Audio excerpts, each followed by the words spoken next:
Bien, bonjour à tous, ravi de vous retrouver. À nouveau, un grand merci aux organisateurs de m'inviter à nouveau pour ouvrir une séquence internationale. C'est la troisième année de suite, donc c'est toujours un plaisir. Donc l'idée, vous le comprenez à travers cette table ronde, ça va être un petit peu de repousser les frontières de l'Hexagone, d'aller voir ailleurs comment ça se passe et éventuellement aussi avoir le regard d'ailleurs sur ce qui se passe ici. Sur les questions qui nous concernent depuis hier matin, de médiatisation gastronomique, culinaire, alimentaire. Et donc, alors peut-être par rapport au titre et au plateau qui est prévu, donc on a une table ronde là un petit peu pirate, parce que comme vous avez pu le constater, malheureusement on a une défection, celle de Kamal Mouzawak qui était prévue, qui était là avec nous hier, qui est donc restaurateur libanais et qui malheureusement a dû repartir à Paris urgemment, pour des questions personnelles. Donc malheureusement, il ne peut pas être avec nous et il s'en excuse et on le regrette évidemment profondément. Autre légère piraterie, c'est par rapport au titre où il est question d'Inde, de Chine, de Japon. Autant vous dire que c'est un titre qui avait été imprimé avant que la table ronde soit complètement bouclée. Donc vous comprendrez que c'est pas forcément les destinations qui seront privilégiées cet après-midi, mais peut-être l'évoquerons-nous quand même. Mais en tout cas, nous n'avons pas de spécialistes ici patentés de ces trois pays. Ceci ayant été dit, nous aurons évidemment une table ronde captivante et donc ouverte sur l'international, vous l'avez compris. Donc avec nous Clémence Denavy. Donc Clémence Denavy qui est journaliste à Radio France Internationale, et Clémence c'est donc une voix, celle de l'émission Le Goût du Monde, une émission qu'elle produit. Dans les derniers sujets, pour vous donner un peu un exemple de ce qu'elle traite, il y avait justement une émission sur la cuisine libanaise avec André Malouf, il y avait un tour du monde des sauces avec Jean-François Mallet, et puis une heure savoureuse passée avec, moi je suis fan, Marguerite Abouette, qui est autrice de la bande dessinée que vous connaissez peut-être, Aya de Yopougon, du nom d'un célèbre quartier d'Abidjan en Côte d'Ivoire. Peut-être rapidement les horaires auxquels on peut écouter, Clémence ? Alors on a changé d'horaire, maintenant on peut nous écouter le samedi après-midi ou le dimanche à l'heure du déjeuner, ça c'est une grande victoire pour nous.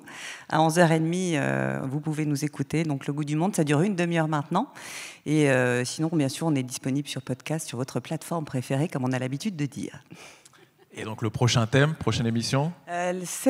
Ce week-end, on va parler de cuisine et de handicap. Je me suis rendue dans une entreprise de traiteurs qui s'appelle Biscornu, qui travaille avec des commis porteurs de handicap moteur et physique également. Et nous avons vu comment ils travaillaient. C'est vraiment une entreprise d'inclusion où on essaye de rayer justement ces porteurs de handicap ou de les inclure dans un métier d'avenir, parce que souvent le handicap se résume aussi beaucoup à pas d'avenir ou pas de façon de vivre dans la société, ou difficile de faire société. Et donc là, c'était vraiment l'occasion de rencontrer.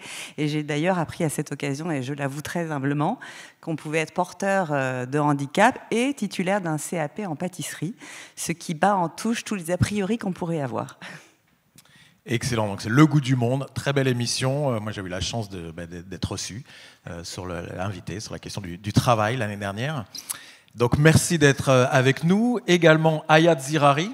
Donc Ayat Zirari est enseignante-chercheuse en anthropologie sociale et culturelle à l'université Hassan II de Casablanca, plus précisément au département communication des organisations, c'est bien ça. Et Ayat a beaucoup travaillé sur les questions de genre, de santé, d'alimentation, et sur les questions d'alimentation, en particulier sur l'évolution des comportements alimentaires, et encore plus en particulier en contexte urbain. Et surtout, tu as mené un grand travail d'enquête sur les influenceurs, ou peut-être plutôt les prescripteurs nutritionnistes, ou nutritionnels, au Maroc. Et c'est ce dont tu vas en partie nous parler. Donc là aussi, merci beaucoup d'avoir fait le voyage depuis Casa jusqu'à chez nous. On avait eu l'occasion d'échanger, de travailler ensemble justement sur ces questions d'alimentation urbaine au sein d'un réseau international de chercheurs. Donc Ayat, merci d'être encore avec nous. Et Oscar Caballero, si je peux me permettre ce bon jeu de mots, à cheval entre l'Espagne, la France et l'Argentine. Donc vous êtes né en Argentine, vous avez la nationalité espagnole, vous vivez à Paris depuis 40 ans, m'avez-vous dit. Donc franco-argentino-espagnol. On ne se connaît pas encore. Vous êtes écrivain, auteur d'une quinzaine d'ouvrages, dont un ouvrage qui a, semble-t-il, été relativement important autour d'un restaurant voilà, assez fétiche, El Bulli, qui s'appelle Texte et prétexte à texture. Et puis un roman des tapas, ou aussi un autre ouvrage qui s'appelle Quand la cuisine fait date, et à travers toutes les dates qui font l'histoire de l'alimentation, de l'agriculture au sens large. Est-ce que vous avez un projet de livre, vous qui êtes visiblement un écrivain prolixe?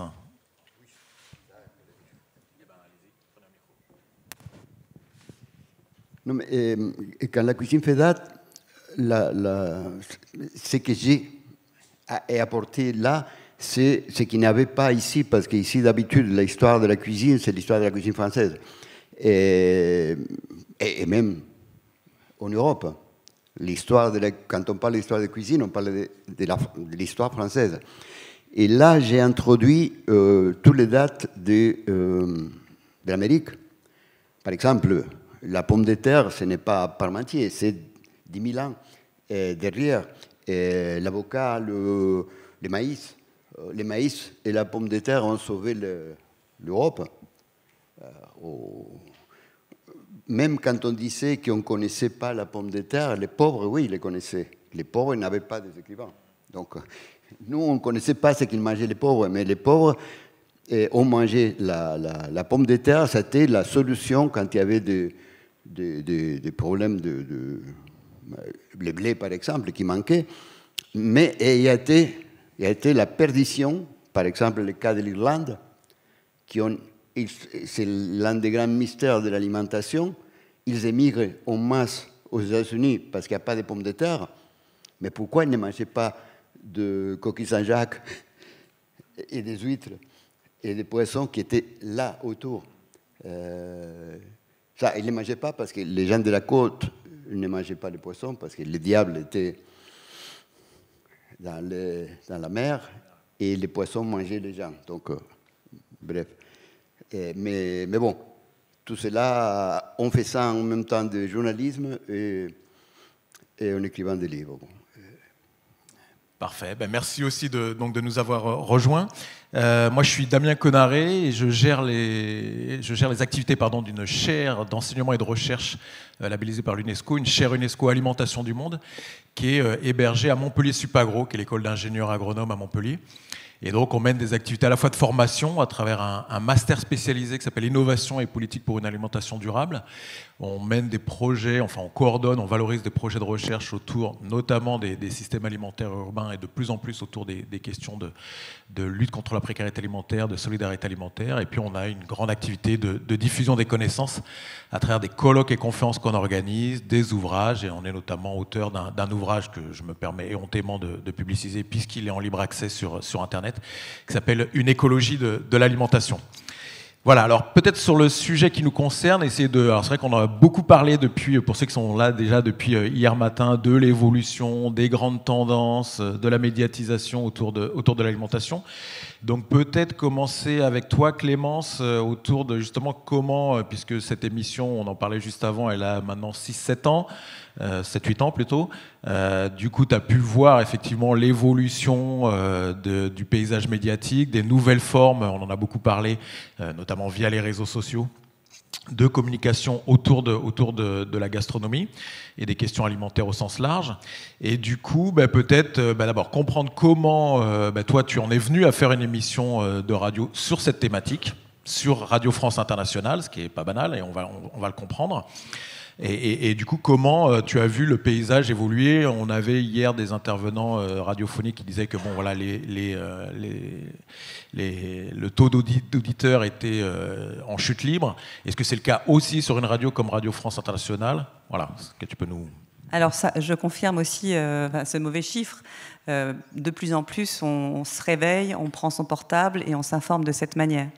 La radio n'est plus un média incontournable et la télévision, en tout cas surtout dans les zones où on s'adresse, parce que Radio France Internationale est une radio qui est diffusée et très grandement écoutée en Afrique de l'Ouest, en Afrique francophone, dans les pays francophones d'Afrique et des pays du Sud, également au Mexique, qui n'est pas francophone. Donc on a un panel très différent. Et en réalité, la raison pour laquelle j'ai choisi ce thème pour émission, c'est que j'ai toujours été convaincue qu'il fallait parler d'un domaine universel, et la cuisine en est un. J'hésitais avec la musique, je me suis dit que la cuisine était bien, et que ce domaine universel, il fait parler tout le temps, et peu importe où l'on se trouve, et surtout, il n'a pas forcément besoin d'être goûté, il permet de se transporter dans les cultures de l'autre sans forcément les comprendre a priori. Et donc c'est un matériel formidable. Et c'est pour ça que je me suis dit qu'on devait l'avoir sur RFI, parce qu'il permet de parler de tous les sujets. Il n'y a pas un sujet qui échappe à la nourriture. Tout peut être abordé, et de manière plus ou moins variée. J'ai pu faire de l'architecture et de la cuisine, en sachant quelle est la place de la cuisine. Et tous ces sujets-là vont concerner chacun, peu importe où il nous écoute, mais selon son quotidien. Et c'est ça qui est important. La particularité de mon émission, c'est que vous n'aurez pas de recettes, malheureusement, parce que je suis partie du principe aussi que si on nous écoute, déjà je ne sais pas où, à quelle heure, ce ne sera jamais la bonne saison, de toute manière, donc je ne peux même pas parler ni de pomme, qui est un fruit exotique à Douala au Cameroun et qui ne l'est pas du tout en France, évidemment. Donc tous ces repères-là sont bouleversés. Et c'est ce qui fait tout l'intérêt de cette émission, et en tout cas du regard international. C'est qu'on ne peut pas se poser sur un postulat qui est « ça se passe comme ça, la mode est à ça ». Il faut toujours sortir en fait de sa zone culturelle de compétences, tout le temps. Et c'est ça qui est fascinant. Et donc c'est pour ça. Ouais, ça c'est sur le fond, on reviendra peut-être sur la forme et les nouveaux médias qui se développent autour, mais du coup c'est intéressant ce que tu dis là, parce qu'on entendait hier des journalistes qui disaient ils étaient complètement contraints dans ces pages gastro qui étaient plutôt des pages plaisir, sympathiques, sur lesquelles il ne fallait pas parler de sujets trop sérieux, sinon ils étaient pris en charge par en fait, les autres personnes de la rédaction. Donc visiblement ce n'est pas le cas sur RFI, c'est l'idée d'avoir une entrée sur l'alimentation pour le coup traiter de plein d'autres sujets. Oui, qui soit totalement universel en fait. Je pense que c'est une approche aussi qu'ont les Japonais, où on peut être auteur japonais, publié dans un magazine de gastronomie, et ce ne sera pas indécent, au contraire. En fait, la gastronomie permet d'apporter plein de sujets et d'apporter plein de lectures sur le monde. Moi, je regarde le monde en le mangeant, tout simplement. Je ne suis pas cuisinière, je suis une cuisinière du quotidien. Ce n'est pas une passion chez moi. La passion chez moi, c'est de voir comment les aliments voyagent et qu'est-ce que ça dit de nous. Manger, qu'est-ce que ça veut dire de nous? Et c'est en cette matière, je pense que du coup, cette émission, elle s'adresse à tous, à personne en particulier, parce que tout le monde peut vraiment en retenir ce qui lui plaît. Et idem, j'ai choisi aussi qu'on ne mange pas. Souvent, on me dit, est-ce qu'on vous apporte quelque chose? Enfin, pas tout le temps, parce que dans d'autres émissions, c'est ce qu'on fait. Les gens apportent à manger. Mais moi, déjà, très simplement, je n'aime pas manger alors que d'autres qui m'écoutent ne peuvent pas manger. Et il faudrait que j'ai un vocabulaire particulièrement précis pour pouvoir décrire tout ce que je mange. Et quel est l'intérêt quand on écoute? Moi, je préfère savoir que cette soupe est préparée quand on est malade, aux petits-enfants quand on est au Cambodge. Ça m'intéresse. Et je pense que peu importe d'où on écoute cette information-là et cette histoire-là, on peut la prendre et se dire, bah tiens, oui, chez moi peut-être. Ah tiens, c'est étonnant. Et le deuil, comment ça se passe chez toi et chez moi? Et en fait, c'est tous ces espaces-là qui font que c'est un dialogue universel.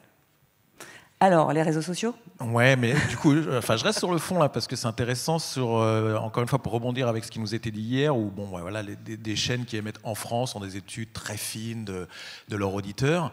Là, c'est probablement beaucoup plus flou, j'imagine, pour savoir qui, les tranches d'âge, les intérêts, etc. Donc du coup, effectivement, ça justifie ce que tu nous expliques, mais plus largement, du coup, comment tu choisis tes sujets en fonction de l'actualité, en fonction de retours que tu as des auditeurs, ou comment ça se passe? Alors, ce qui est intéressant, c'est que j'ai une page Instagram. Alors, moi, j'ai 3000 followers, donc ça casse pas une baraque, hein, on va dire.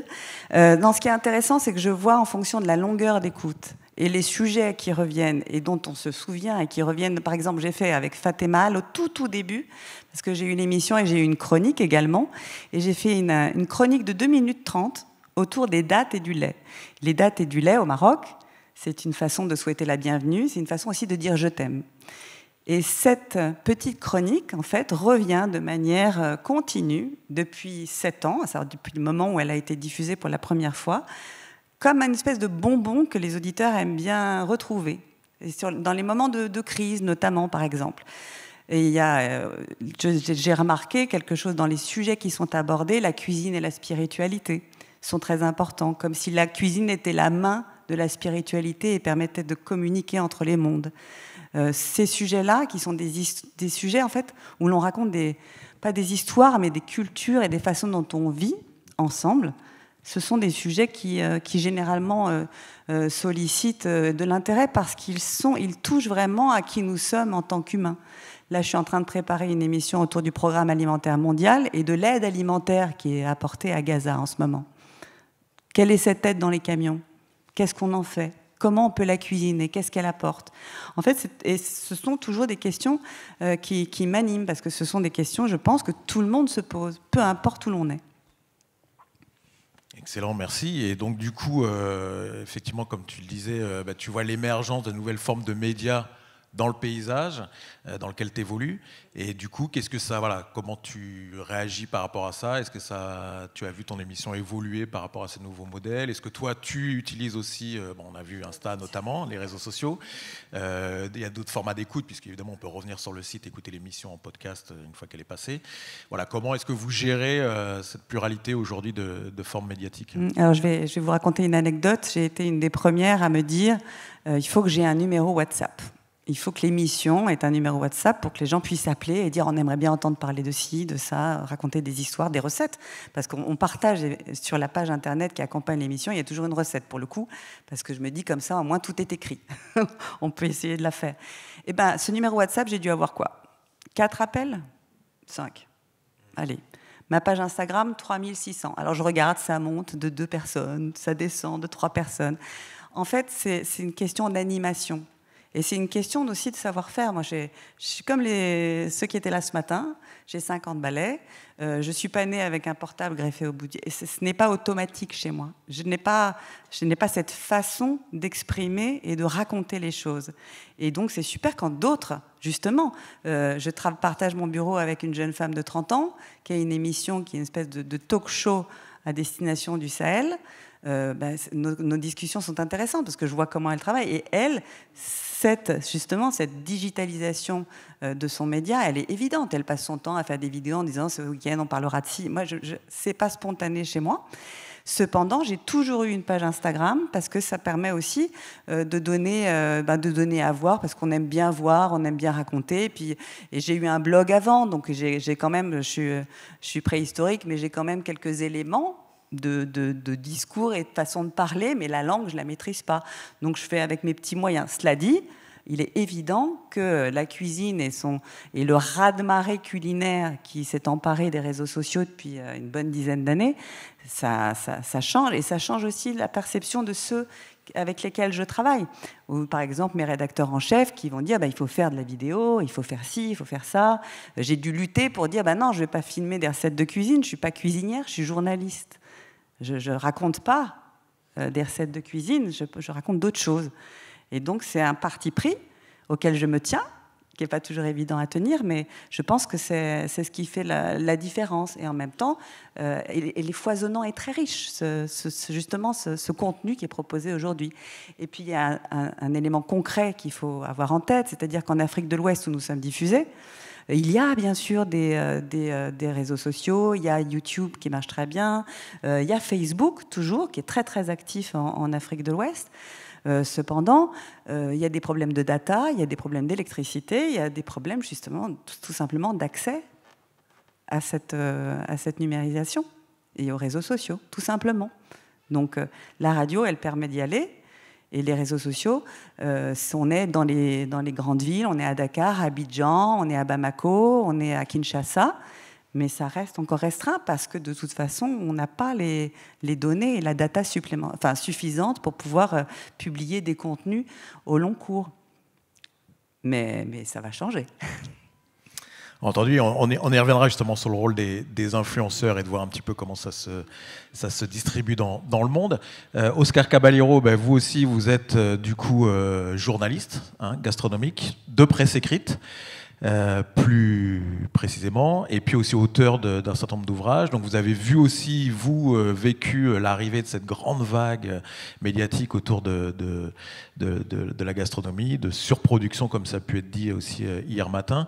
Donc du coup, comment vous aussi, vous avez vécu cette arrivée-là, ces nouvelles formes de médiatisation d'un travail sur lequel vous êtes depuis un certain nombre d'années? Oui. D'abord, je suis journaliste. Et j'étais, par exemple, ce qu'on appelle journaliste scientifique. Pendant 30 ans à peu près, j'ai fait aussi ça. Je suis journaliste culturel.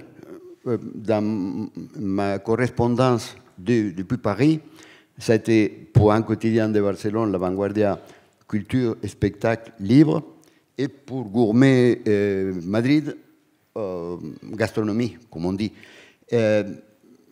Mais c'était toujours journalisme. C'est-à-dire, et le journalisme, c'est le journalisme. C'est-à-dire, c'est d'être curieux, de savoir écrire si c'est la presse écrite, et c'est tout. Peu importe le genre, disons, il faut raconter, il faut, par exemple, pour le truc de recettes, moi j'ai trouvé très peu de gens qui cuisinent, et les gens qui cuisinent, si tu leur donnes 4 éléments techniques, ils font les plats. Et les gens qui ne cuisinent pas, tu peux faire 4 pages de recettes qu'ils ne vont pas les faire. Donc bon, c'est un sujet qui m'a jamais intéressé, même les livres sur le bouilli. C'était une lutte avec l'éditrice. J'ai réussi finalement. Il n'y avait pas de recettes parce qu'on cuisine à El Bulli avec 40 personnes, 40 cuisiniers. Donc, bon, dans les maisons, il n'y a pas ça d'habitude. Mais disons que sur l'irruption, bon, l'irruption pour moi, c'est Gaumillot en France. C'est ça la vraie irruption parce que ça modifie tout. Et même ce qui se passe en Espagne, les gourmets dont j'écris, nés en 1976, avec l'insolence de nouveau-nés, ils s'appellent Bocuse, Chapelle, les Frères Troisgros et Saint-Dérance, je crois, et ils font la même année une table ronde. La première, qu'en Espagne, on parle de nouvelle cuisine. Et subitement, qu'est-ce que c'est important de la nouvelle cuisine? C'est la liberté du cuisinier. C'est la première fois qu'un cuisinier est libre de faire.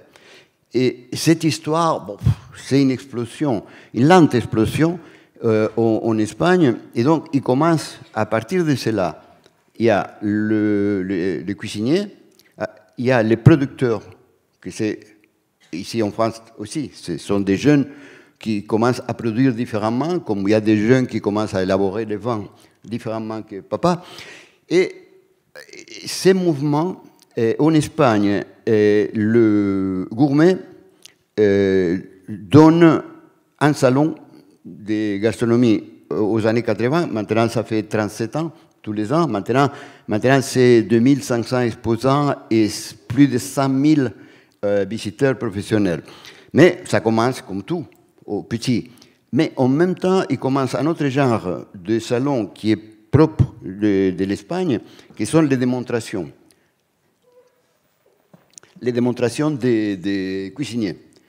Et là, il commence à arriver des cuisiniers du monde entier qui font des démonstrations et les publics, ce sont des jeunes étudiants de cuisine qui payent en plus. Je me souviens qu'il y avait toujours une librairie et le libraire disait « Je dois vendre aujourd'hui le premier jour parce qu'ils ont payé l'entrée, ils vont sortir ce soir, manger et boire, et demain ils n'auront plus d'argent pour acheter des livres. » Mais c'est un mouvement énorme parce que quand on pense que c'était 700, 800 étudiants qui participaient là, après on a la famille, on a les gens qui les entourent. Et il y a eu la presse généraliste qui est arrivée attirée par ces phénomènes qui n'existaient pas avant et qui maintenant a été un peu imité un peu partout. C'est comme le salon omnivore ici. Mais ça a amplifié cela. Et donc, quand ça arrive, le réseau, la toile, ça arrive sur un terrain qui était abonné. C'est-à-dire qu'il y avait dans tous les journaux en Espagne, il y avait des pages soit de cuisine, soit de gastronomie, soit de quelque chose de produit. Et en même temps, c'est l'entrée de l'Espagne en Europe, officiellement, c'est-à-dire c'est 81. Et donc, à ce moment-là, il y a aussi tout ce qui se passe pour les produits, pour la production d'huile d'olive devenue géante, premier producteur. Et donc tout cela imprègne tout. Et donc il n'y a pas presque Internet a été plus pour les cuisiniers qui sont comme ça au courant de tout ce qui se passe que comme un média. Et donc, c'est un phénomène assez spécial. Mais tout cela, j'insiste, c'est à partir de la nouvelle cuisine et à partir de ces facteurs de la nouvelle cuisine qui a été Gomillot, qui a même inventé les termes et les décalogues. Entendu, ouais, on reviendra justement sur la médiatisation des chefs et chefs au Maroc, mais peut-être juste pour continuer avec vous, Oscar, vous qui avez édité beaucoup de livres sur la gastronomie, sur la cuisine, du coup, qui avez ce regard entre France, Espagne, Amérique latine, enfin Argentine en particulier, Amérique latine en général, comment vous voyez, et puis on parlait même du Japon tout à l'heure, comment vous voyez justement le monde du livre dans ces différents pays et l'appétence du public et les formes d'édition, comment ça se décline? Bon, pour les livres, moi je pense que malheureusement, en France, on a laissé tomber les livres de gastronomie, on fait des livres de cuisine, dites de cuisine, parce que pour la plupart sont des répétitions des recettes. Même le grand premier livre de Paul Bocuse, c'était l'œuvre d'un cuisinier des années 30 qui dormait chez Flammarion. Et donc, par exemple, en Suède, en Argentine, au Pérou et en Espagne, il y a beaucoup plus de livres de gastronomie chaque année qu'en France, ce qui est bizarre. Et donc, je ne sais pas, si vraiment, si c'est vrai que les livres de recettes est tellement un vecteur, je ne crois pas. Je ne crois pas qu'il soit tellement fort. Et tandis qu'à chaque fois qu'on parle avec les gens des connaissances, c'est-à-dire de l'alimentation, les gens sont intéressés. Donc moi je pense que c'est plutôt une médiocrité éditoriale, c'est-à-dire un phénomène comme la collection de Robert Laffont dans les années 80 ne s'est pas répété, ne s'est pas refait, parce qu'il n'y a pas eu. Là, il y avait eu Robert Laffont, l'éditeur, et Claude Leveille, qui ont fait quelque chose, ont créé à partir de rien, tandis qu'après, il n'y a pas eu une collection comme ça qu'on puisse dire. Il y a des petites choses, oui. Il y a les purs en France, par exemple, des petits éditeurs, on en fera tous, des petits éditeurs très axés sur le vin nature, sur des choses actuelles, pour ainsi dire. Mais il n'y a pas... En revanche, par exemple, en Espagne, il y a deux phénomènes web, mais c'est des journalismes. C'est un qui s'appelle Comer, que c'est du journal La Vanguardia, c'est dans le journal La Vanguardia, et qui a 1 million de visites quotidiennes. Et un autre qui s'appelle 7 Cannibales, et ça a commencé en l'année 2000. Et là, c'est que des journalistes. Et donc, c'est information, opinion, cuisine, gastronomie, tout un peu par section, un peu comme un journal, disons. Et ça bat plus fort que les blogueurs, disons. Mais bon, c'est... Et Japon, j'avais dit avant, Japon, pour la presse écrite, c'est impressionnant. Parce que Japon, moi j'ai collaboré avec un magazine qui était 1 million d'exemplaires. C'était cuisine, donc c'était phénoménal. Et puis il y a la télévision. Au Japon, il y a ce programme qui vient de faire maintenant 50 ans, je crois. Et qui est l'un des peu programmes où il y a une femme et un homme qui présentent. Et qui, c'est, je ne sais pas combien de millions de personnes qui suivent. Mais bon, c'est... Entendu, merci. Hayat, donc, je vous présentais tout à l'heure, donc, tu es socio-anthropologue à l'université Hassan II à Casablanca, et donc tu t'es intéressé notamment pour cet après-midi-là, mais sinon plus largement sur le rôle des influenceurs, des prescripteurs nutritionnels. Mais là, tu t'es aussi intéressé au rôle des chefs et de la médiatisation des chefs et cheffeux au Maroc et les nouveaux outils de médiatisation dont ils se servent. On disait hier, effectivement, les chefs deviennent des médias à eux seuls, leurs propres médias. Ouais. Oui, comme tu as dit, je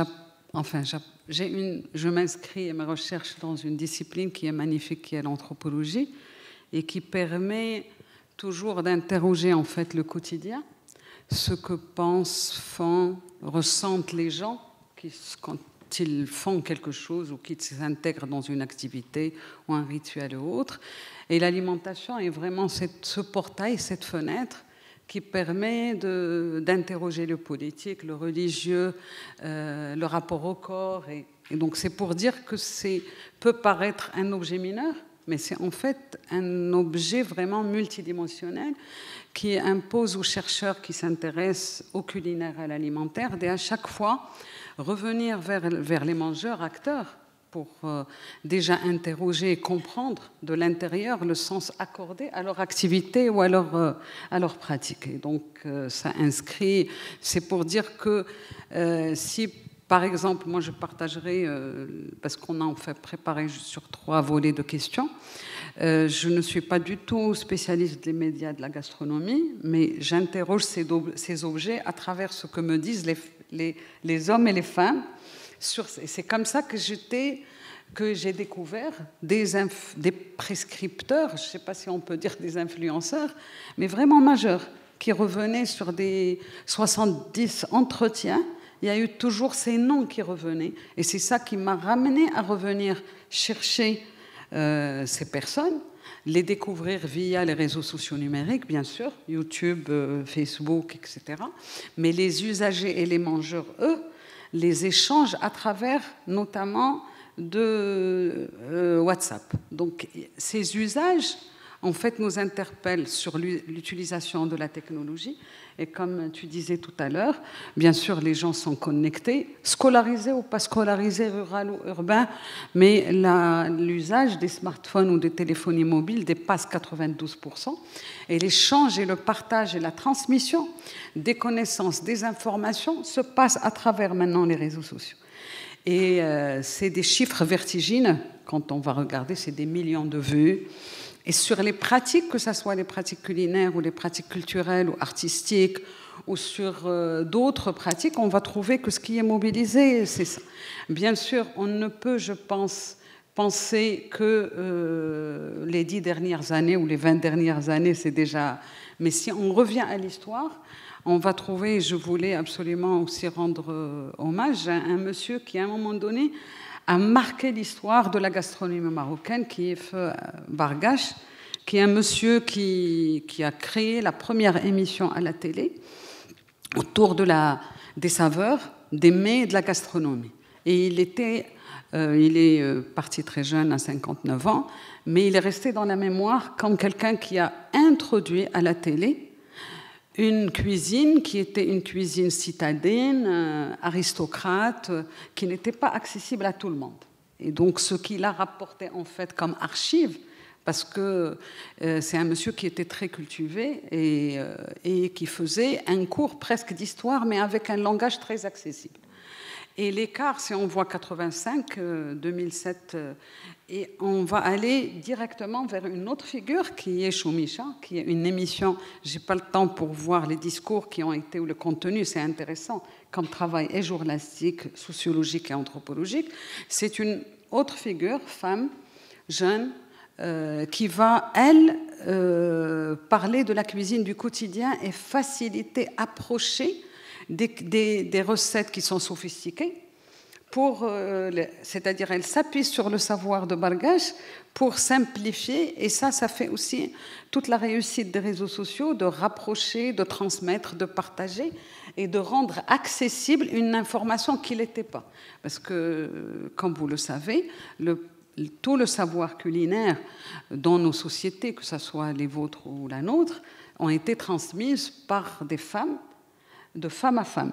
Les chefs se sont venus aussi après s'appuyer sur ce savoir culinaire. Et il faut le dire, ces savoirs ont été rodés, transmis par la socialisation alimentaire et autres. Et ces savoirs n'avaient pas la possibilité de voyager, d'être transmis qu'au sein des familles. Donc on avait même des recettes familiales qui appartiennent à des villes ou à des d'où les saveurs qui sont différentes. Si vous dites quelqu'un le couscous marocain, il va dire ce que c'est le couscous de Meknès ou de Marrakech, etc. Et donc ça montre deux choses pour moi. Ça montre qu'il y a un aspect universel à la cuisine, mais il y a une appropriation par les mangeurs eux-mêmes, de par leur tradition familiale, de par leur tradition du pays, qui interpelle les chercheurs pour revenir interroger aussi le moment, les rituels, leur histoire, et ça les historiens, en tout cas au Maghreb, ont fait un très bon travail, mais avec une démarche ethnographique.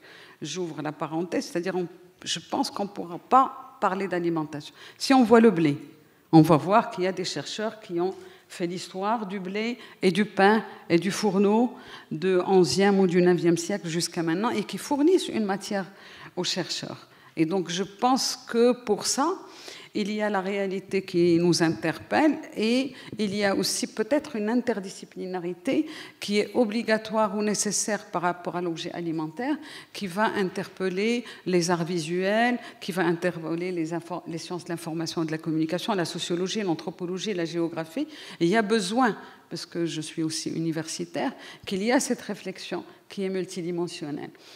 Maintenant, chacun peut aller dans le...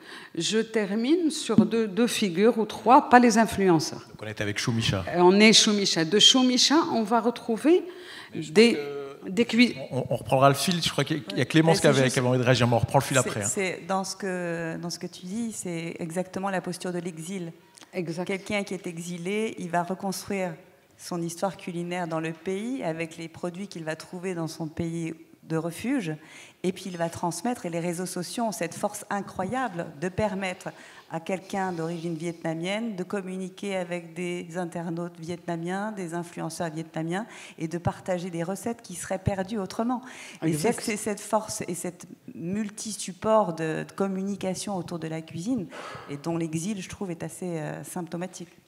Et ça, tu le constates dans tes émissions en invitant des jeunes chefs éventuellement originaires de pays étrangers qui... J'ai fait une émission autour du café vietnamien. Oui. Ben, le café vietnamien, c'est parce qu'on a des jeunes gens, enfin, on a la deuxième, troisième génération d'immigrés, dont les parents sont arrivés en France dans les années 70, qui ont 25 ans, 30 ans aujourd'hui, et qui font du café vietnamien. Le café vietnamien, c'est servi dans un filtre, ça s'appelle du fin, et c'est un filtre, c'est une tasse de café en métal, mais trouée, percée. Et en fait, c'est ce dont servaient les Français pour faire du café quand ils étaient colons au Vietnam. Et cette tasse-là n'avait jamais traversé. On ne s'en était jamais servi. Et il a fallu que des jeunes reprennent, la découvrent au travers de leurs parents et se disent « mais cette culture, c'est la mienne. Et cette culture, il faut que tous les gens, enfin, que les gens de ma génération la connaissent et la découvrent. » Et leurs parents avaient à cœur de s'intégrer dans la société française. Eux, ils ont à cœur de découvrir, d'affirmer qu'ils sont d'ailleurs, et c'est ça qui est important, et c'est la combinaison de leurs deux cultures qui est importante. Et dans la redécouverte de ce café filtre, j'avais 3 Vietnamiennes qui étaient dans ce café qui s'appelle le Hanoi Corner à Paris, à côté de moi ce jour-là, elles étaient là, ah bon, et il y a toute une culture autour de la boisson, de la manière de boire ce café, avec du lait, avec de la crème, avec de la coco, on l'appelle un café au pied froid quand on le met dans une tasse froide avec des glaçons, et tout ça, les réseaux sociaux le permettent parce que toutes les frontières sont abolies par la proximité qu'offrent les réseaux sociaux. Et ça, c'est magique. Merveilleux. Et donc, Hayat, oui, c'est pour continuer c'est un récit, une narration, mais que les acteurs... oui, c'est une narration, mais il y a toujours l'apport de la personne qui le raconte. En dehors des rituels, on observe réellement comment ça se passe. C'est peut-être la différence. Et pour ça, après, notre métier à nous, c'est d'identifier et de laisser la parole à ceux qui sont porteurs de cette parole, et surtout de devoir leur donner le crédit et le haut-parleur qui leur permettra d'être entendus. Alors, dans l'observation du quotidien culinaire et alimentaire, ce qui est intéressant, c'est voir aussi l'appropriation par les mangeurs eux-mêmes, mais c'est surtout les arbitrages, comment on contourne ou on préserve une recette ou une pratique à un moment donné face à des injonctions, à des arbitrages auxquels les mangeurs font face. Et donc, je pense que ce que tu dis est très intéressant, mais en même temps, ça nous ramène au rôle des médias ou de ce médiateur culinaire ou alimentaire. Donc, Bargash jouait ce jeu de sauvegarder la pureté des recettes. Choumicha est venu pour révolutionner, rapprocher des recettes très prisées et en termes de classe inaccessibles pour les faire connaître. Puis après, on va retrouver d'autres chefs. On va retrouver en France, par exemple, Fatima Hal, qui est une chef très connue et qui, elle, en même temps s'inscrit dans le patrimoine culinaire et sa sauvegarde, mais en même temps innove en apportant une touche qui est celle du chef. Et c'est c'est pas des oppositions, mais c'est entre hier et aujourd'hui, entre le patrimoine et entre la touche du chef.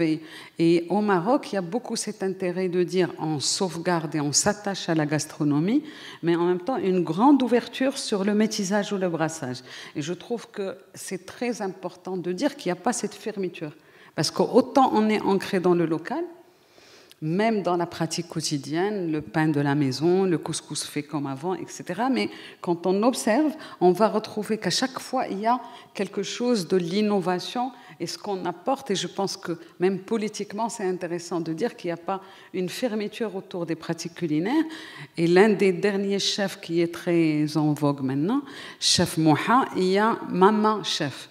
Donc même les appellations qui sont médiatisées à travers Masterchef et leur ancrage, parce que moi j'ai essayé de voir et d'interroger par rapport à hier, aujourd'hui, par rapport à la culture locale ou culture internationale, par rapport à l'appartenance à ce qu'on dit de marocain ou bien universel, et on va retrouver que c'est ce qui porte le plus maintenant au niveau des médias classiques et des médias, nouveaux médias numériques. On va se positionner dans une pratique qui est nationale, locale, régionale, familiale, mais avec une ouverture en apportant un plus, avec le souci de préserver le patrimoine, mais en même temps de l'ouvrir sur une culture universelle. Et en fait, c'est du discours qui est maintenant très en vogue. J'ai pas eu le temps d'analyser, mais quand on voit dans les posts ou dans les followers, on va retrouver quelquefois beaucoup de protestations pour dire la recette originale a été faite comme ça et vous n'avez pas le droit d'y apporter parce que tel poulet est fait avec le gingembre et avec l'ail, mais pas avec l'oignon. Mais ça interroge aussi toute une évolution, parce que si on transpose... Ça, c'est éternel, c'est une espèce de débat qui dure depuis des siècles. Mais la vraie recette... Je pense que c'est intéressant, un moment de transition et de mutation sociale que connaît en tout cas mon pays, et qui fait que cette question d'ouverture et de brassage est importante à poser, et ce lien entre l'universel et le local. Et il peut passer à travers l'alimentaire, les habits ou autres, mais je pense que c'est nécessaire de le voir comme ça et d'être optimiste, parce qu'on se dit il y a une mutation sociale, il y a une transition. Je pense que la France est proche du Maroc et beaucoup connaissent le Maroc, mais beaucoup aussi connaissent le Maroc à travers des stéréotypes ou à travers juste le couscous. Mais l'histoire du couscous, on ne va pas la connaître, parce que ce que j'ai entendu moi ces 2 jours, sur notamment, moi j'ajouterais médias et gastronomie, mais jeunes, parce que je m'intéresse beaucoup aux pratiques des jeunes et aux rituels à travers les réseaux sociaux, c'est des problématiques, c'est vraiment le village global. C'est des problématiques sur l'influence, sur les blogueurs et les blogueuses, sur que ça soit en France ou ailleurs, avec toutes les différences qu'on peut avoir entre les cultures, on va trouver qu'il y a quelque chose, une lame de fond qui traverse le monde et la terre, et que les réseaux sociaux permettent, puisque soit on va reproduire, et on va reproduire comme ça à l'infini, parce qu'il y a du mimétisme, soit il y a de la création et de l'innovation, mais là on va retrouver que l'individu, plus la communauté, parce qu'on a beaucoup parlé d'individus, mais dans nos pays, il y a l'individu et il y a la communauté. Et la communauté garde ses marques tout en permettant à l'individu d'être autonome. Ouais, c'est ce qu'on va revoir justement sur les nouvelles formes de prescription nutritionnelle. Oscar, du coup, sur ces questions, et puis peut-être aussi ouvrir sur la question qu'on a ouverte ce matin en table ronde sur les influenceurs, les nouveaux influenceurs autour de culinaire, gastronomie. Mais avant, bon, comme je suis né en Argentine, je suis vacciné contre la nation, contre les locales. On dit que les Péruviens descendent des Incas, les Mexicains des Aztèques et les Argentins du bateau. Et c'est assez vrai. Donc moi, je suis très méfiant. Qu'est-ce que c'est qu'une cuisine locale quand il y a eu deux mondialisations, la mondialisation des musulmans, quand ils vont des Perses à Cordoue, et ils sont après 7 siècles, là, 7 siècles et demi, et en laissant le blé dur qui venait d'être inventé en Éthiopie en Sicile, c'est-à-dire qu'il n'y avait pas de pâtes sans les blés durs, et à Cordoue, ils arrivent avec les pâtes, les riz, les savons qui n'existaient pas en Europe, le sucre qui n'existait pas en Europe, les artichauts, les aubergines, plus les fêtes pour tout cela. Et ils rétablissent l'huile d'olive qui était perdue en Espagne. Ils font les terrasses de culture pour les légumes, tout cela. Donc, bon, ces deux mondialistes. Et après, il y a les Portugais qui, pendant un siècle, monopolisent les épices, et les trafics d'épices, qui volent la formule de la porcelaine aux Chinois. Et donc, mondialisation, c'est ça. Pas l'hamburger maintenant. Ces mondialisations-là a donné toutes les cuisines qu'on connaît. C'est-à-dire, on n'a pas Thaïlande piquant, ça n'existait pas avant que les Portugais amènent là les piments, disons les chilés mexicains ou les ajis péruviens. C'était pas connu en dehors de ces deux endroits. Et donc, il y a une source incroyable qui sont les chroniques des conquistadors, comme on dit, mais que c'était des jeunes qui écrivaient et qui allaient avec l'élite conquistador et qui écrivaient tout. Comment on plante, comment on récolte, comment ils les mangent. C'est pour cela qu'il existe les haricots maïs ici, parce qu'il faut planter ensemble le deux. Mais ça, on l'a pris des Aztèques, c'est-à-dire. Mais si on parle avec quelqu'un qui nourrit les canards avec le maïs, il va penser que ça c'est très sud-ouest. Et si les Bourbons n'avaient pas expulsé les Juifs et les Arabes d'Espagne, l'histoire du foie gras, parce que le foie gras c'était Juifs et les Arabes, parce qu'ils ne mangeaient pas les gras du porc. Et les chocolats, ce sont les Juifs d'Espagne qui transportent les savoir-faire du chocolat. Et donc, on parle du chocolat suisse, ou belge. Mais bon, ça, le chocolat, c'est le cacao qui était une monnaie. Dans les journaux des colons, les premiers jours, ils découvrent vraiment, plus que l'Amérique, ils découvrent le cacao, les poivrons, les piments et le tabac. Pour 3 jours, 4 jours, pas une semaine, vraiment fructifère, quand même. Et tout cela, après, c'est très lent.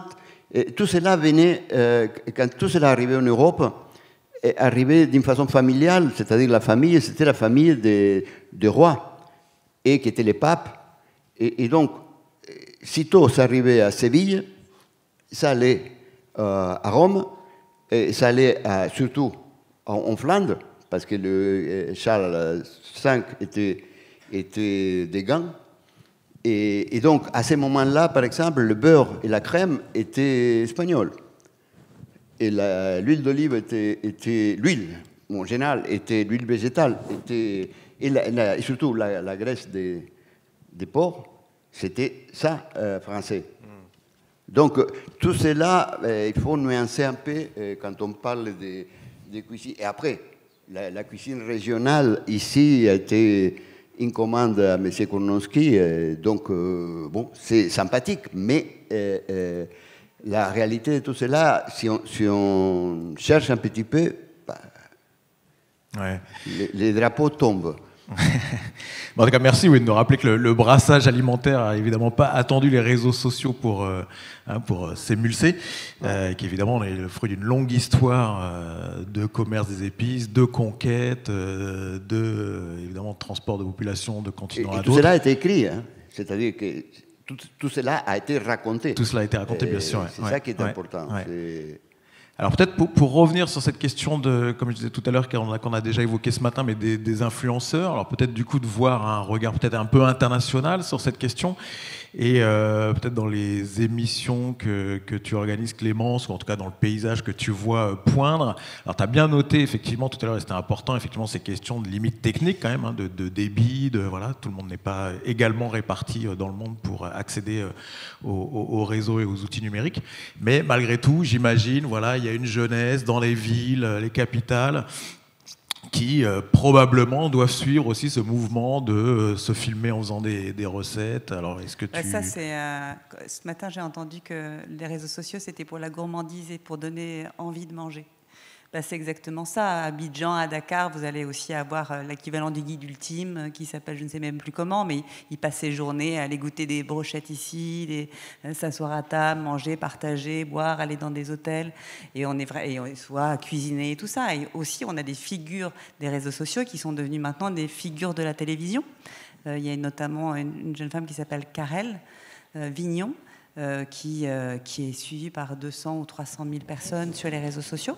Donc elle est très suivie. Il y a, évidemment, parce que ça a une incidence, ça donne aussi une idée de comment c'est de vivre bien, de manger bien, de cette espèce de... On aspire à quelque chose qui donne envie, qui est d'un niveau social qui vous sort de votre ordinaire, qui vous sort de votre quotidien. C'est ça le réseau social aussi, ça vous fait rêver. Donc il y a, bien sûr, oui, tout à fait. Mais on est vraiment, selon moi, dans la recette et dans la publicité de lieux, de moments, de soi, mais pas dans l'histoire de la cuisine, en fait. Et peut-être que du coup, ça trouve son public et sa raison, parce que c'est la gourmandise du matin sur les réseaux sociaux quand on scrolle. Et voilà, c'est légitime et c'est bien. Je pense qu'on est complémentaires les uns des autres. Après, il faut justement être conscient de cette complémentarité-là. Ça veut dire qu'on n'exige pas des journalistes qu'ils se mettent à faire des recettes de cuisine alors que ce n'est pas leur vocation, leur métier, même s'il est important de savoir cuisiner, comme le disait Damien Duquesne ce matin. On ne peut pas parler d'une façon de faire une crème chantilly si on n'a jamais vu battu de la crème de sa vie. Et en fait, à titre juste, c'est intéressant en fait de le faire. Moi, la première fois que j'ai battu une crème chantilly, j'ai découvert qu'en fait, c'était super dur. Je suis restée coincée dans la pâte, c'est super dur. Donc en fait, c'est tout ça parlant parce que c'est en termes de communication, pour bien expliquer et dire les choses, en fait, il faut l'éprouver. Et donc voilà, donc le réseau social, pour ça, c'est en termes de communication avec les uns les autres aussi. Instagram, c'est un téléphone géant. On accède à des personnes auxquelles on n'accédait pas il y a 10 ans. Et du coup, on évoquait la concurrence ce matin entre... on va dire vieux médias, télé, radio et nouveaux médias plus numériques. Donc du coup, d'une certaine manière, ça conforte un petit peu le modèle de ton émission, qui est plus sur des questions larges et vastes autour de l'alimentation et moins sur, on mange, on cuisine, des recettes. Je pense qu'on est vraiment complémentaires dans le sens du contenu qu'on apporte, et sur les réseaux sociaux et moi. Maintenant, je vous avoue que parfois c'est un peu désespérant parce qu'on se dit mince, quand on voit l'effet que fait une recette de cuisine avec une gaufre un peu gourmande et un peu du sucre fondant, et l'effet que ça fait et le raz-de-marée que ça provoque, et moi qui suis là, oui, mais en fait il y a une telle différence. C'est juste que ce contenu-là, celui qui est proposé par Le Goût du Monde et RFI, il va convenir à certaines franges de la population, à certaines catégories, à certains moments de la vie. Et je trouve qu'il y a tout plein de jeunes gens qui écoutent un podcast et qui découvrent après et qui reviennent. Et du coup, qui repostent les podcasts en disant, bah tiens, en découvrant, comme s'ils allaient un peu plus loin. En fait, c'est comme la presse écrite, et ça permet de se plonger, et de prendre le temps d'écouter et d'aller plus au fond des choses quand on a envie de savoir. Mais ça permet, c'est vraiment un contenu différent en fonction de ce qu'on recherche. Et moi, je scroll aussi. Hein. Moi non. On ouvrira, on prendra le temps de l'échange avec vous, bien sûr. On va se donner une séance de questions-réponses, mais peut-être avant cela, revenir sur tes travaux, Hayat. J'en parlais tout à l'heure très brièvement, mais sur cette question des prescripteurs. Alors voilà, on parlait d'influenceurs, mais peut-être plutôt de prescripteurs nutritionnels, qui ont pour le coup une influence assez importante. Tu avais étudié ce phénomène-là au Maroc, et peut-être nous donner quelques conclusions de ce travail, oui. nous le décrire. En fait, comme j'ai dit tout à l'heure, même par rapport au local, moi, ce qui m'intéresse, c'est pas de vérifier est-ce que c'est vrai ou pas vrai. S'il existe dans les pratiques et dans le discours, ça veut dire quelque chose dans la société. Et c'est ce qui fait que je m'intéresse à ça. L'analyse on revient à des cadres d'analyse théorique, à l'histoire, pour vérifier est-ce que c'est local ou pas local. Mais quand on s'intéresse au local, ça veut dire que ça a un sens. Et je fais le lien avec certains prescripteurs, notamment un très célèbre, que je nommerai pas, mais qui a créé, qui est toujours beaucoup d'influence sur la question de la nutrition et de l'alimentation. Et qui a axé son récit sur la quête de l'authenticité, de l'origine, du local, du naturel et du bon pour la santé, en ouvrant sur le bon à manger. Et donc cette figure est très intéressante parce qu'elle permet aux chercheurs que je suis d'interroger l'impact de ces discours et de ces prescriptions sur les pratiques des mangeurs, notamment urbains, à travers mes observations et entretiens avec des hommes et des femmes, mais en même temps d'interroger les référentiels mobilisés, ces référentiels au-delà de référentiels culinaires ou alimentaires, qui vont puiser dans le sens qu'on accorde à beaucoup de choses, d'un point de vue culturel, religieux, et comment on se débrouille avec presque des injonctions. Parce que j'allais dire prédicateur, ce prescripteur a émergé et imposé comme référentiel au Maghreb et dans le monde arabe, et avec des millions de vues, et qui vraiment supplante les influenceurs ou les prescripteurs de santé que sont le ministère de la Santé sur les problèmes, par exemple, du diabète ou autres. Et sur tous les médias classiques, il va être une référence et on va parler de lui un peu partout. Et donc, c'est un élément majeur qui est important, qui montre que sur la question de l'alimentation, reliée à la question de l'identité et de la culture, mais reliée aussi à la santé, on va retrouver qu'il y a quelque chose qui transcende en fait d'autres référentiels qui va être mobilisé autour de sa chaîne, qui est une chaîne YouTube. Et donc, ça interroge l'influence que peut avoir ces prescripteurs sur des choses importantes au quotidien, sur les pratiques, c'est-à-dire comment on fait, et là c'est le travail alimentaire, la surcharge pour les femmes, comment on soigne quand on est malade, et comment on doit revenir non seulement à une culture ancestrale qui est par exemple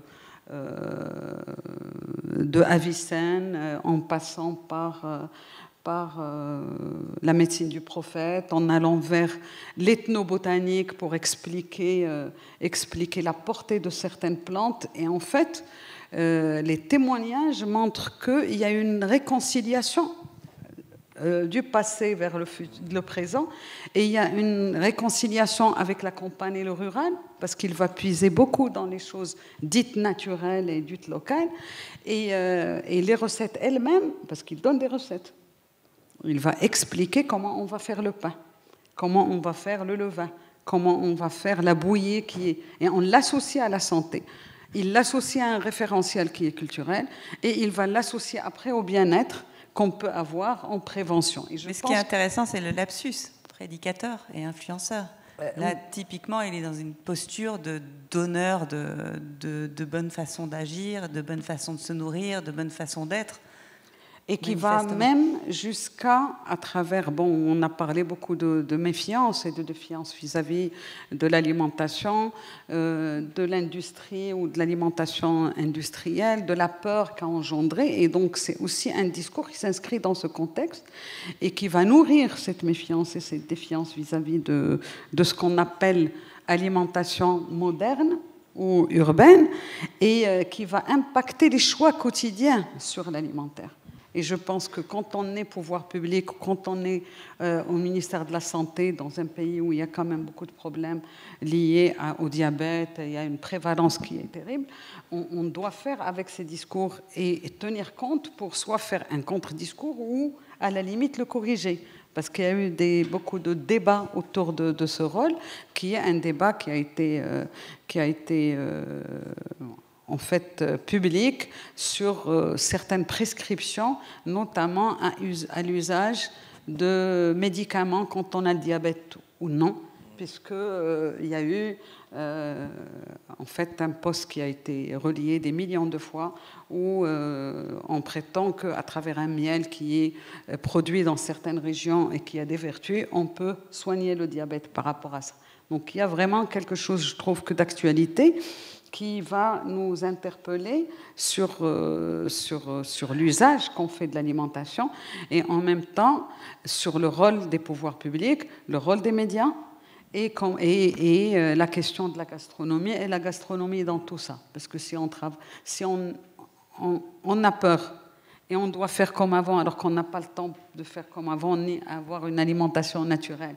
Et qu'est-ce que ça crée comme sentiment et qu'est-ce que ça impacte comme comportement chez le mangeur urbain aujourd'hui et chez les hommes et les femmes ou les jeunes s'en sortent. Parce que si on arrive aux influenceurs, c'est ce que vous avez raconté ce matin et ce qu'on a dit, c'est-à-dire il y a des blogueurs, des blogueuses, il y a un partage de l'image, il y a quelque chose, surtout ce qui est intéressant peut-être, qui est différent de ce qu'on a échangé ces 2 jours, c'est qu'il y a des blogueuses qui sont des femmes, chefs de foyer, qui ont été peu ou pas à l'école et qui vont, elles, répondre réellement aux injonctions du quotidien, qui vont aller directement pour donner des recettes simples, rapides, qui ne coûtent pas beaucoup et après, elles vont gagner de l'argent à travers ça. Et donc, on va retrouver des youtubeuses et des blogueuses qui sont d'autres influenceuses, mais qui influencent à partir des injonctions du quotidien et de la lourdeur du travail alimentaire pour les femmes, notamment dans les villes où le rythme est difficile, où l'entraide n'est pas de mise, etc. Parfait, merci beaucoup Ayad pour cette plongée dans le Maroc contemporain. Et je vois que les micros doivent pouvoir se distribuer dans la salle, donc n'hésitez pas à vous manifester si vous avez des questions à poser. C'est toujours sympa si vous vous présentez aussi, c'est toujours agréable. Je ne vois pas forcément de doigts levés. Alors peut-être le temps que vous mûrissiez vos questions, peut-être revenir justement sur ces dernières personnes influenceuses, en tout cas, ou qui partagent leur expérience que tu évoquais. Est-ce que c'est aussi un phénomène que tu peux voir, Clémence, dans des formes de médiatisation, de transmission de recettes? On entendait hier le cas de l'Italie, ou peut-être Oscar aussi en Espagne, peut-être nous expliquer le cas de l'Italie où des jeunes étudiants mettaient beaucoup en valeur la cuisine de leur grand-mère à travers des vidéos filmées. Est-ce que c'est aussi des supports médiatiques de transmission de recettes Oui, il y a d'ailleurs Grande Mass Project, je ne sais pas si vous connaissez, c'est une web-série dans laquelle des réalisateurs sont avec leur grand-mère en l'espace de 8 minutes et cuisinent une recette. Et je peux vous assurer qu'il se passe bien autre chose que la recette, puisque ce sont des pans de vie qui sont partagés à l'occasion de cette recette. Ça, c'est une web-série collaborative qu'on peut trouver sur les réseaux sociaux, évidemment. Il y a pas mal, il y a Grande Masse, il y a également les grannies qui font des pâtes. Et de plus en plus, j'ai remarqué sur les réseaux sociaux des recettes de grand-mère de tous les pays où on va trouver les façons de faire traditionnelles qui sont filmées, parce que évidemment ces grand-mères n'ont pas l'habitude d'utiliser les réseaux sociaux, mais leurs petits-enfants vont du coup publier ce type de...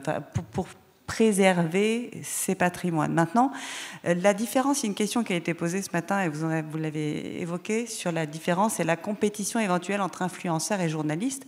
Je voudrais juste rappeler une chose de base, qui est le journaliste, il observe, et il raconte ce qu'il observe. Il n'est pas censé juger. On n'est pas critique gastronomique. Je ne suis pas critique gastronomique, mais le journaliste se doit d'être objectif et de rapporter ce qu'il voit et ce dont il peut témoigner. L'influenceur, lui, parfois c'est son métier, parfois c'est une passion qu'il souhaite partager. Donc en fait, le postulat et le but n'est pas le même.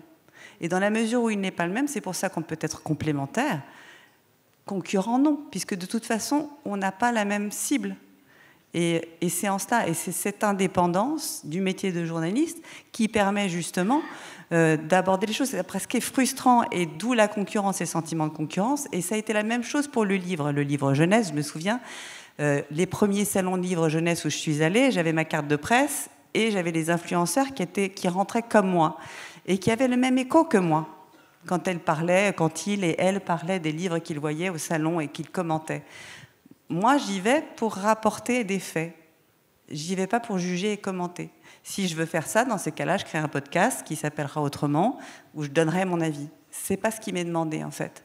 Et c'est ça, je crois, la différence fondamentale qu'il faut conserver en tête.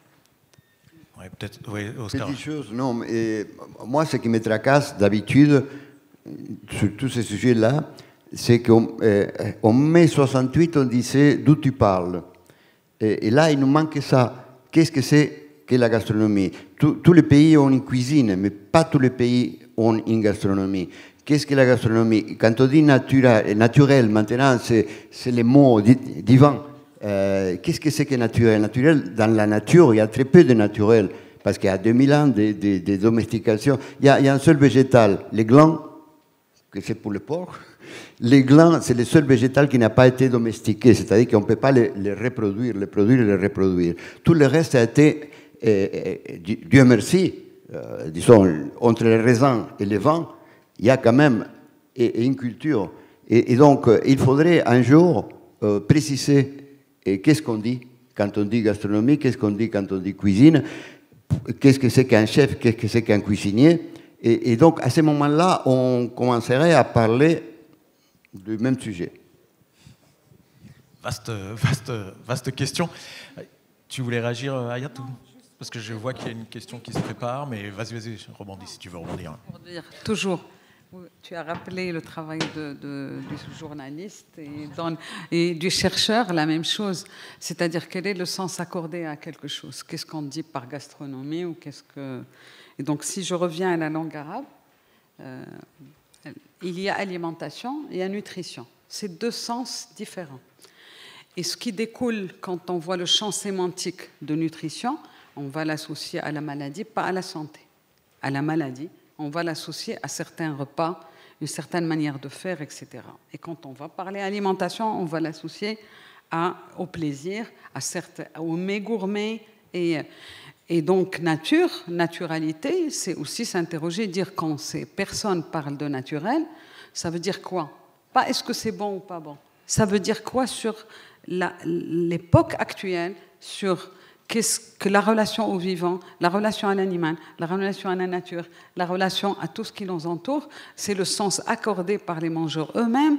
Et après, on explique. Bien sûr, on va l'expliquer par tout ce qui se passe autour de l'anthropologie de la nature, l'anthropologie de la santé et de l'alimentation.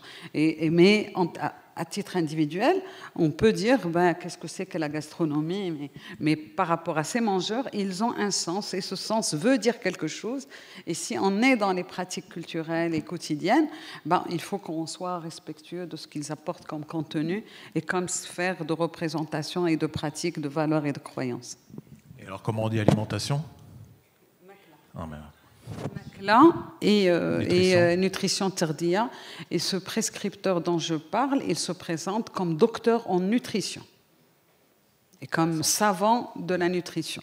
Donc c'est ce que j'ai abordé dans un article qui s'appelle Makla terdia, où j'ai essayé d'analyser les discours qui sont des mangeurs autour des deux sphères.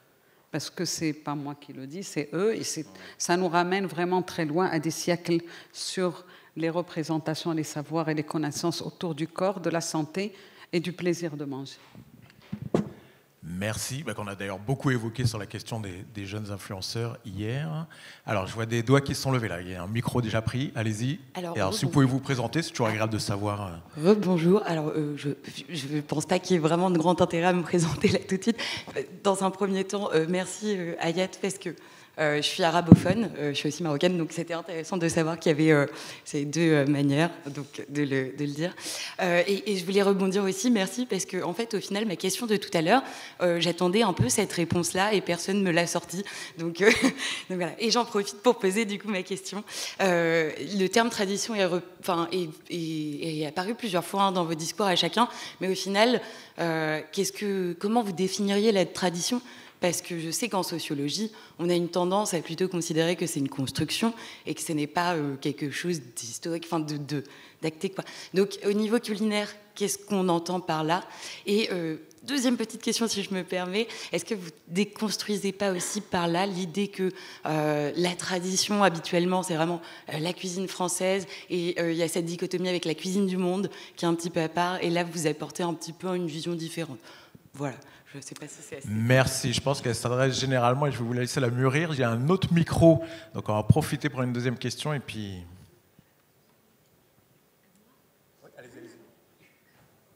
En fait, on n'a pas beaucoup entendu de parler les gastronomies chinoises. En effet, j'aimerais bien savoir et poser une question. Selon vos expériences personnelles, pourriez-vous me faire part des éventuels problèmes rencontrés lorsque la communication de la gastronomie chinoise, y a-t-il je sais pas, c'est un manque de précision dans leurs recettes ou voilà, je ne vois pas pourquoi c'est pas très bien parlé en Europe. De plus, auriez-vous des conseils à partager quant à sa vulgarisation en Europe, s'il vous plaît? Merci.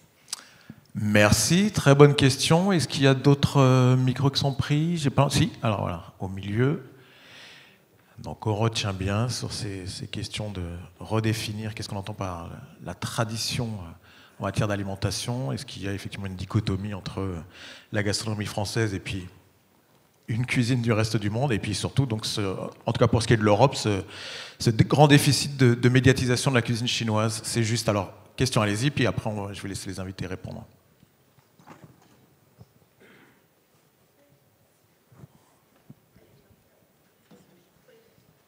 Oui, bonjour.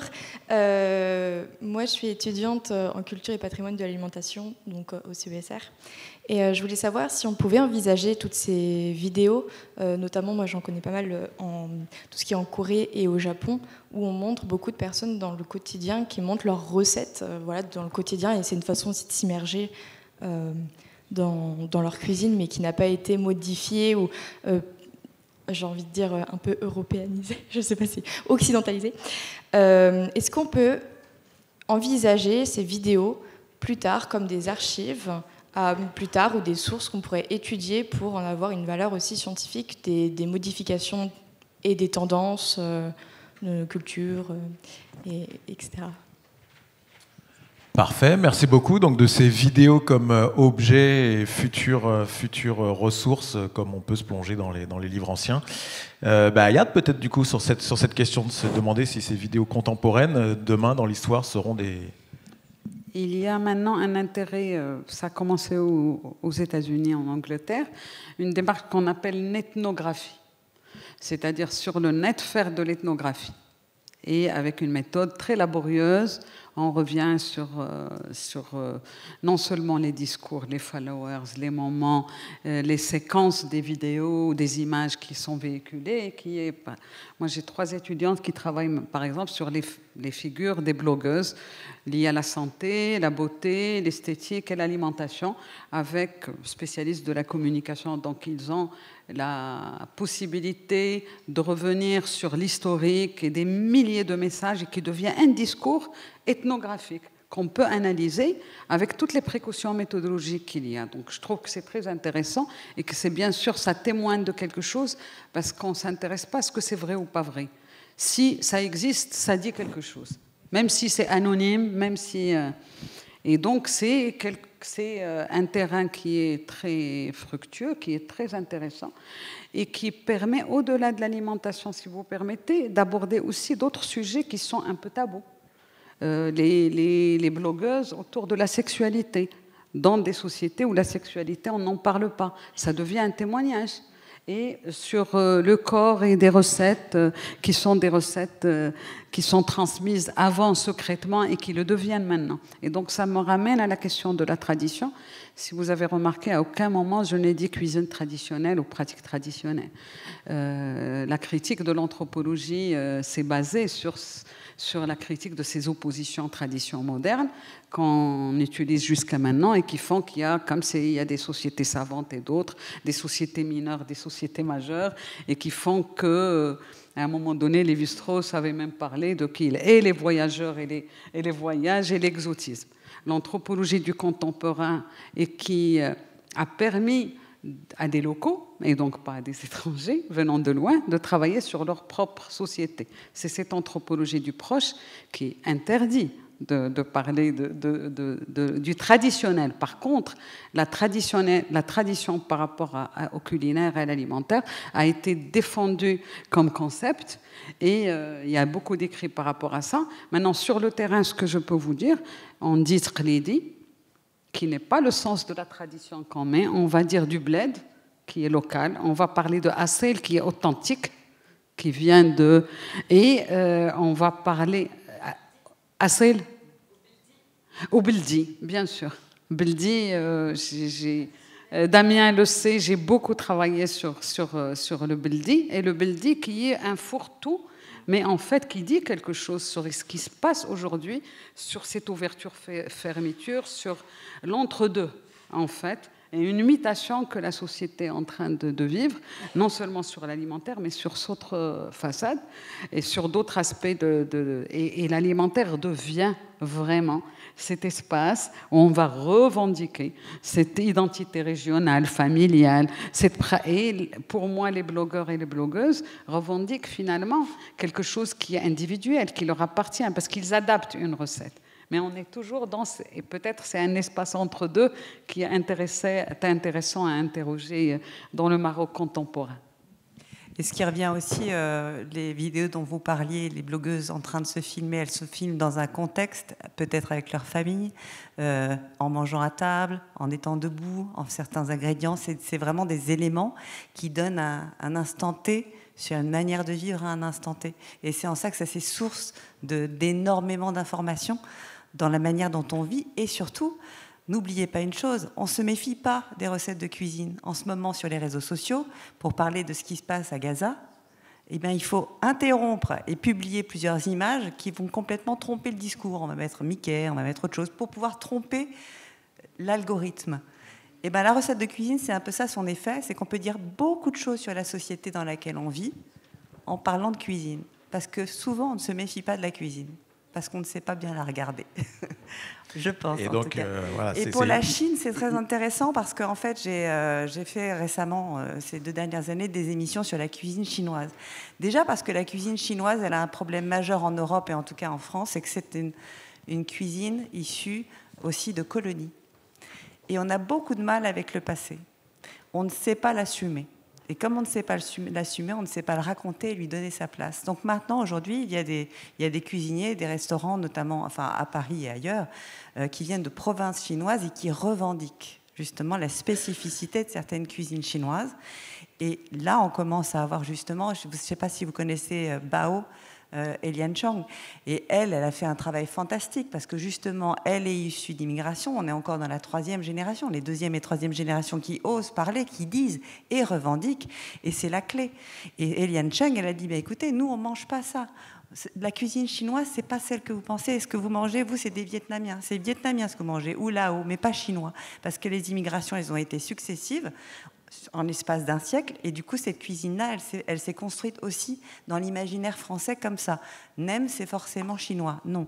Alors maintenant, on a des deuxième et troisième générations qui disent non, moi ma famille vient de cette région-là, cette province-là. On va manger pimenté, pas pimenté. Quelles sont les particularités, les saveurs, la construction alimentaire de cette cuisine. Et du coup, on découvre qu'en fait, on ne peut pas dire la Chine. C'est les Chine. Et ça, il faut ce temps, et il faut aussi que grâce à toute cette génération qui parle, qui dit, qui affirme, maintenant, et ben maintenant, vous en avez des livres de cuisine, alors qu'il n'y en avait pas. Là, il y en a 5, ça sort en série, et tant mieux, parce qu'on ose maintenant.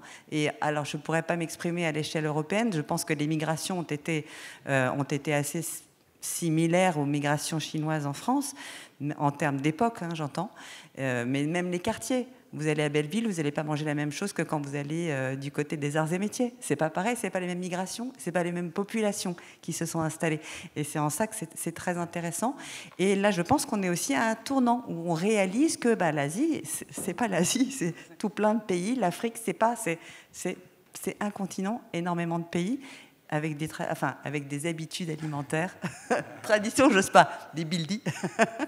et c'est ça qui fait la richesse de ça. Donc je vous remercie beaucoup de votre question, parce que c'est vrai que la cuisine chinoise, elle commence tout juste à être en fait découverte, appréciée, reconnue, et à se faire sa place en fait. Au sujet des vidéos, il y a une expérience qui a été faite en France, ça fait 20 ans, par un anthropologue, qui était très intéressant parce qu'il a...